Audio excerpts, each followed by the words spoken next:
Recentemente no Twitter a gente teve toda uma polêmica em relação ao Tokyo Revenger e o símbolo do Majin, ou da Swastika, né? Que estavam os dois envolvidos nessa polêmica.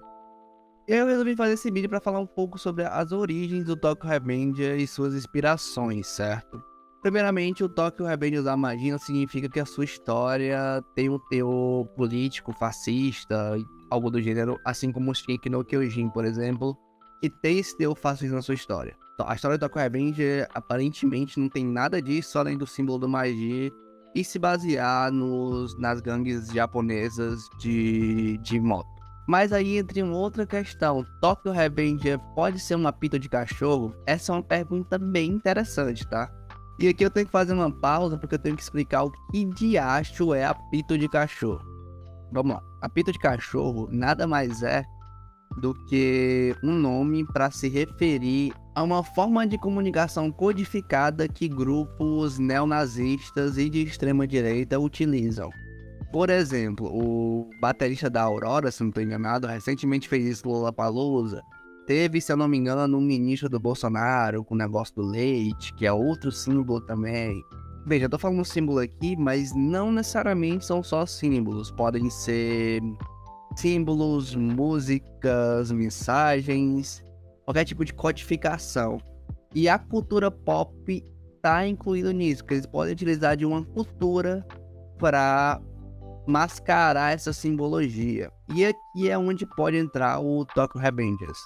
A gangue de motoqueiros a qual a Tokyo Majin Gang se inspira é a Black Emperor. E a estética é a mesma, a simbologia é idêntica, tipo, mudando algumas coisas, obviamente, mas dá pra ver uma clara inspiração na simbologia. Mas o que são essas gangues de motoqueiros japonesas? Essas gangues são conhecidas como Busuzuku, e eles são uma subcultura japonesa que surgiu ali por volta de 50, 60 mais ou menos. E o termo Busuzuku pode ser traduzido para dois significados diferentes. O primeiro, que eu gosto bastante, inclusive, é clã de corrida desenfreada. E o segundo, que também é muito interessante, é gangue de pilotagem selvagem.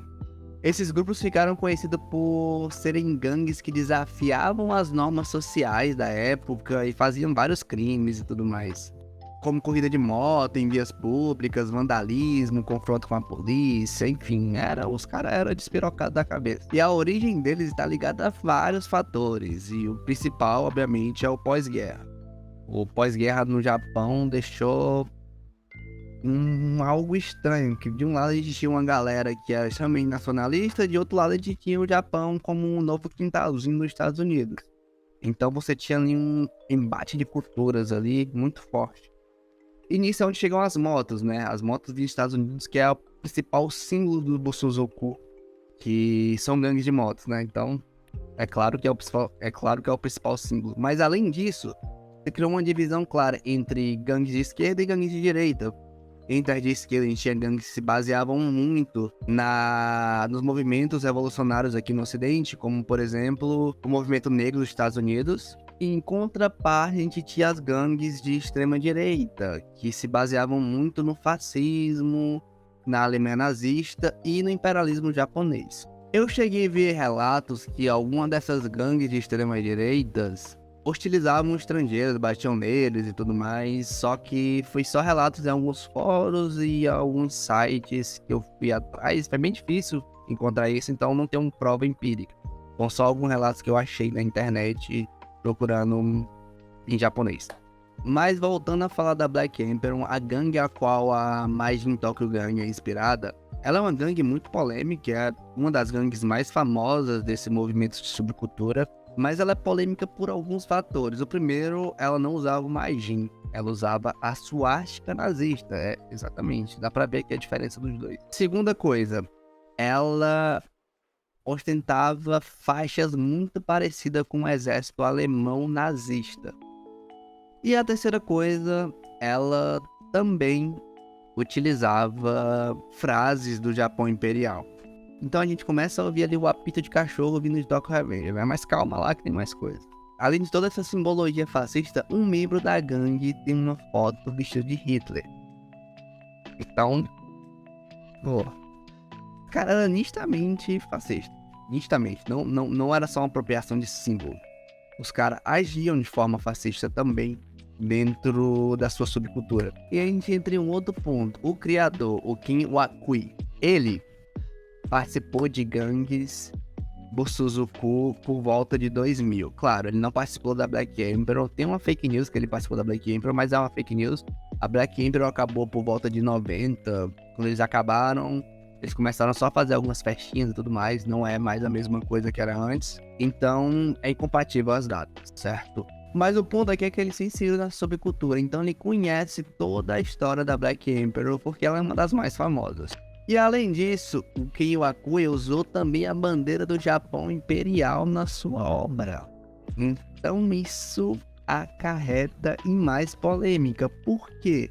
Se ele tá usando Majin e sabe da simbologia do Majin, e sabe que a Alemanha nazista se apropriou desse símbolo, e sabe que o Japão Imperial foi aliado da Alemanha nazista e era um estado fascista, por que ele utiliza esse símbolo dentro do mangá dele? E se você falar que é só o símbolo do Majin, que não tem nada a ver com a Alemanha nazista e tudo mais, as próprias religiões que utilizam o símbolo se atentam a deixar somente ela em cerimônias, em templos ou em locais de, entre aspas, orações. Ou seja, a gente não tá falando de usar esse símbolo à torta à direita em qualquer canto. Claro, no Japão isso é comum. Você, por exemplo, no GPS a gente tem lá o símbolo do Majin para se referir aos templos budistas, por exemplo. Só que, quando você vai olhar o histórico do Japão, ele é um país fascista, ele é um país extremamente de extrema direita, ele é um país onde hostilizam outras culturas. Os coreanos que moram lá sofrem bastante, porque os japoneses acham que estão certos em relação à Segunda Guerra e às atrocidades que eles cometeram na Segunda Guerra. Eu vou deixar um vídeo meu aqui no card que eu falo um pouco sobre essas atrocidades em relação ao Japão ser atualmente um país fascista. Se você quiser ver, é só clicar. E se a gente for ver outros mangás que falam também sobre essas gangues Bosozoku, a gente não tem essa simbologia nazista, não tem essa simbologia Majin, a gente não tem bandeira do sol nascente. Por exemplo, GTO Paradise Lost, que é um mangá que fala também sobre essas gangues, eles não tem essas referências, porque eles sabem da polêmica que isso vai causar, sabem do problemático que isso vai causar e sabem que isso pode fazer pessoas sofrerem com isso. E a mesma coisa com as religiões que utilizam esse símbolo, eles sabem que isso vai causar sofrimento em outras pessoas. Então me desculpem os fãs de Tokyo Revengers, mas a conclusão que se tem é que Tokyo Revenger é claramente uma pinta de cachorro. O autor sabe o significado da suástica e utiliza o Majin.